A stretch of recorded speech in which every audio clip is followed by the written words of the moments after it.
Prezidaantiin Faransaay Emmanuel Macron hariiroo Afrikaa fi Faransaay gidduu jirtu cimsuudhaaf yaa'iin Afrikaa Forward jedhamu magaalaa Keeniyaa Naayiroobiitti taa'amaa jirtu irratti argametti jira. Bal'inaan dhiyeessina.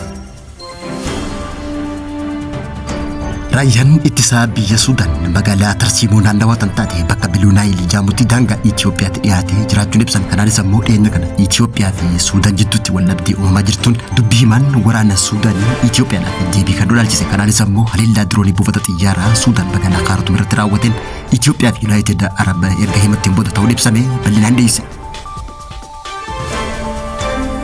waliigaltee nagaa Pretoria mootummaa federaalaatii fi TPLF jidduu ture cabee jira jechuudhaan murtii addaa fudhachuu TPLF guyyaarraa taateewwan dhiyeenya kana naannawaa Tigraay keessatti ta'aa jiru hundaaf TPLF guyyaarraa ibsa kennite. Biyyi Raashiyaa Iraan gargaaruudhaaf karra hulaa galaana haarawaa Kasiipiyaan sarara dhiyeessii haaraa banuun dhaga'an. Daawwattoota fi hordoftoota lammii miidiyaa nageenya keenya bakka jirtan maratti isin dhaqqabu. Kanneen nama isinitti himne hundinuu hangafoota lammii miidiyaatii amma bal'ina duddaasi.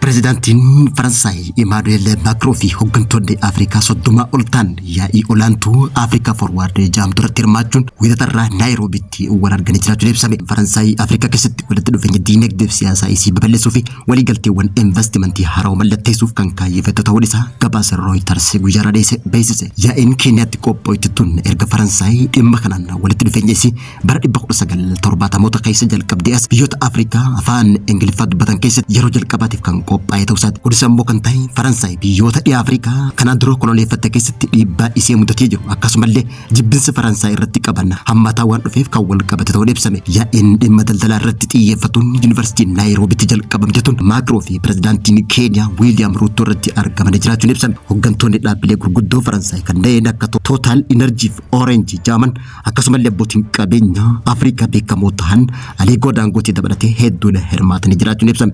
Daawwannaan mootummaa Faransaay Macron dilbata kaleessaa Keeniyaatti taasisan CGM jedhamu buufata doonii Mombaasaa keessatti bakka buufata doonii haaromsuuf yuuroo miiliyoona 700 ol naannoo doolaara miiliyoona 823 baasii gochuuf karoorfachuun ibsame. Keeniyaan yaa'ii tanaan investimentii Faransaay gara biyya isiitti harkisuudhaan itti fayyadama naannoo daldalaa walabaa ardii Afrikaa hojiirra oolchuuf carraaqii taasisaa jiraachuun ibsame. Pirezidaantiin Keeniyaa Wiiliyaam Ruuttoo gama isaatiin sirni faayinaansii addunyaa fooyyessuun biyyoota Afrikaa liqiin itti baay'ate deeggaruun akka danda'amu irratti marii bal'aa taasisuudhaan dhiibbaa gochaa jiraachuun ibsame. Ministeerri dhimma alaa Keeniyaa Musaaliyaa Mudawaadii Rooyitersitti akka himetti Keeniyaan bu'aawwan yaa'ii kanaa irraa argaman G7tti kan dhiyeenya kana Evian Les Baansi keessatti gaggeeffame irratti akka dhiyaattu abdii qabaachuu ibsa. Pirezidaantiin Keeniyaa Wiiliyaam Ruuttooleen afeerraa Faransaayii yaa'ii G7 irratti hirmaataa jiru kan eegamu akka ta'u dhiibbaan Faransaay Afrikaa keessatti qabdu bara 2020 as Maalii, Burkina Faasoo fi Niijer keessatti konkololcha mootummaa taasifameen xiqqaachaa kan dhufe ta'u gareewwan waraanaa humnaan qabatan kunniin loltoota Faransaay biyya ari'uun hariiroo biyya keenya Raashiyaa wajjin qabdu cimsaa jiraachuun ibsame. Maakiroon ammoo dilbata kaleessaa Ruuttoo wajjin yeroo mari'atu hooggantoonni Afrikaa tokko tokko yaa'ii kanarraa hafuu isaaniitiin yaaddoo qabaachuu kan ibsa ta'u Faransaay mootummoota tokko tokko wajjin waliigaluu baatullee garuu uummata Afrikaa wajjin waliigaluu akka barbaadu pirezidaantiin Faransaay Emmanuel Macron pirezidaantii biyya Keeniyaa Wiiliyaam Ruuttootti jiraachuun gabaafama.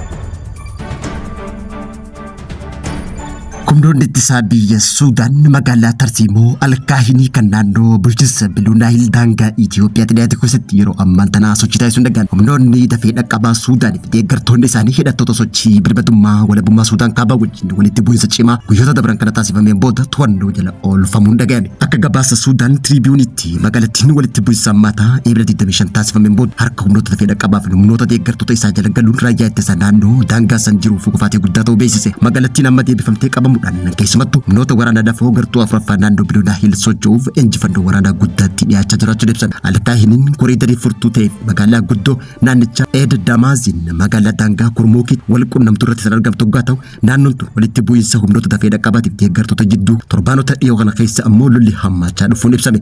Raayyaan ittisa hojii waraanaa kun humnoota mootummoota irratti lubbuu namootaa fi meeshaalee waraanaa irratti miidhaa guddaa geessee jiraachuun ibsame. Haa ta'uuti malee odeeffannoon tun qaama walabarraa mirkanaa'uu baattullee gabaasni aangawoota naannoo waabeffatee akka addeessetti lola kanaan kan ka'e namoonni nagaa naannoo san jiran gadhiisanii hambaan gara namoota 30,000 olii ta'uun ibsame. Gabaasa dhiyeenya kana ifoomee akka addeessetti immoo naannoo Blue Nile iddoo waraanaa humnoota tafee qabaaf deeggartoota isaa akkasumas humnoota birmadummaa walabummaa Suudaaniin wal lolaa turan kan dhufe waggaa ta'u gama lamaaniinuu daangaa Itoophiyaatti dhiyaatanii jiraachuun ibsamee kanaanis immoo dhiyeenya kana walitti bu'iinsa Itoophiyaa fi Suudaan jidduutti ni kaajame eegamuuf carraa bal'aa kan uumuu fi humnoota biyya keessaa wal dhabdee mootummaa Itoophiyaa oofan faannoo fi humnoonni TPLF dhimma kanatti fayyadamuudhaan biyyattii jeequu akka danda'an yaaddoon jiraachuun ifoome. waliigalteen Piriitooriyaa mootummaa badhaadhinaatiin cabuu ifatti labsinaa jechuudhaan TPLF taateewwan torban kana laalchistee ibsa baaftee beeksifte. Waliigaltee nagaa Piriitooriyaa booda nagaaf jecha addaan cite eebila 27 bara 2018 irraa eegalee hojii isaa eegaluun TPLF ibsa guyyaarraa baaftee beeksifte. Wayyaaneen ibsa kanaatiin paartiin biyya bulchaa jiru waliigaltee Piriitooriyaa guutummaan guutuutti cabsee jira jechuudhaan himate. Manni barii naannoo Tigraay nageenyaaf jecha addaan citee ture amma nagaan mirga uummata Tigraay eegsisuuf jecha yeroo barbaachisaa ta'etti hojii eegaluu beeksisuudhaan manni barichaa pirezidaantii fi itti akkasumas afuyyaa'ee muutuudhaan boqonnaa haarawaa jalqabu beeksise. Yaa'iin mana marii kana jeequudhaaf tattaaffii waloo taasifamaa ture hin fudhannu jechuudhaan diroonii fi xiyyaaronni waraanaa samii Maqalee irra baranillee kan akka dhageenye beeksisan. Magaalattii keessatti boombii dhohuun uummataa fi miseensota shororkeessuuf yaaliin taasifamee jira jechuudhaan dubbata. Haa ta'uuti malee hooggantoonni kunneen mirga uummataatiif wareegama kamuu baasuuf qophii ta'uu beeksisan. Manni marichaa gara hojiitti deebi'uun isaa Tigraay faayidaa adda addaa akka qabu kan ibse. Ibsi TPLF guyyaarraa kunis lafa Tigraay dhuunfatamee ture deebisuu fi yakkamtuu duguuggaa shanjii uummata Tigraay irratti raawwatame akka itti gaafatamummaa fudhatan kan taasisan ta'uu beeksisan. Namoota miiliyoonaan lakkaa'aman kabaja gara ganda isaanii deebisuu akkasumallee qaama hojii raawwachiiftuu mootummaa keessatti itti gaafatamummaa fi iftoominaan diriirsuu beeksisan. Manni marii gara hojiitti deebi'uun waraana kanaan kan waliin qabanne ta'uu TPLF cimsitee kan dubbatte waggaa ta'u dhaabbanni mootummaa uummataan filatame gara hojiitti deebi'uun bu'uura waraanaa ta'uu hin danda'u jechuudhaan marii karaa nagaateef qophii ta'ullee beeksisan. Haa ta'uuti malee uummanni Tigraay balaa keessa jiraachuu fi balaa isa mudatuuf ammoo mootummaa Tigraay wajjin dhaabbatee ofirraa deebisuu fi ammallee mootummaa TPLF cina dhaabbachuu akka qaban yaamicha dhiyeesse.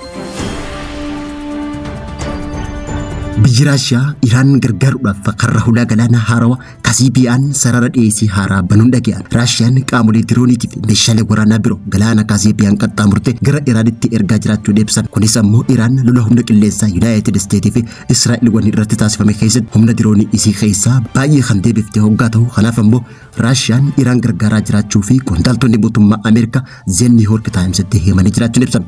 Qondaaltonni kunneen maqaan isaanii akka hin tuqamne gaafatanillee New York Timesitti akka himanitti Iraan yeroo waraana dhiyeenya kana keessatti tilmaamaan humna diroonii isii keessaa 60 ol dhabuu himteetti. Deeggarsi Raashiyaa irraa Iraaniif taasifamaa jiru Iraanitti meeshaalee waraanaa gurgurachuuf kan yaadame ta'uu kan ibse waggaa ta'u. Akka gabaasni kun ibsutti ammoo meeshaalee waraanaa Raashiyaa Iraaniif ergitu kun karaa hulaa galaanaa Kaasiipiyaan taasifamaa jiraachuu fi hulaan galaanaa Kaasiipiyaan biyyoota Raashiyaa, Iraan, Azerbaajaan, Turkii kan daangessu waggaa ta'u. Ameerikaan hulaa galaanaa kana irratti to'annoo waraanaa guutuu taasisuu akka hin dandeenyetu ibsan. New York Times qondaaltota Ameerikaa waabeffachuun akka gabaasetti humnoonni galaanaa Ameerikaa hulaa Strait of Hormuz irratti to'annoo cimsuudhaan sarara dhiyeessii duraanii gufachiisuu isaarraa kan ka'e Iraaniif Raashiyaan galaana Kaasiipiyaan akka filannoo tarsiimoo haaraatti fayyadamaa jiraachuu beeksisan. Hoogganaan waldaa indaastirii nyaataa Iraan Mohammad Reza Mortaavi Iraan yeroo ammaan tana qamadii, boqqolloo, nyaata beelladaa, zayitaa fi oomishaalee barbaachisoo biroo kanneen buufata doonii Kaasiipiyaan argachaa jiraachuu beeksise. Buufataaleen doonii Iraan 4 guyyoota hunda hojiirra akka jiran qondaalli kun kan ibse waggaa ta'u. Gama biraatiin ammoo qamadiin Raashiyaa toonii miiliyoona 2 ta'uu duraan karaa galaana gurraacha gara Iraanitti ergamaa ture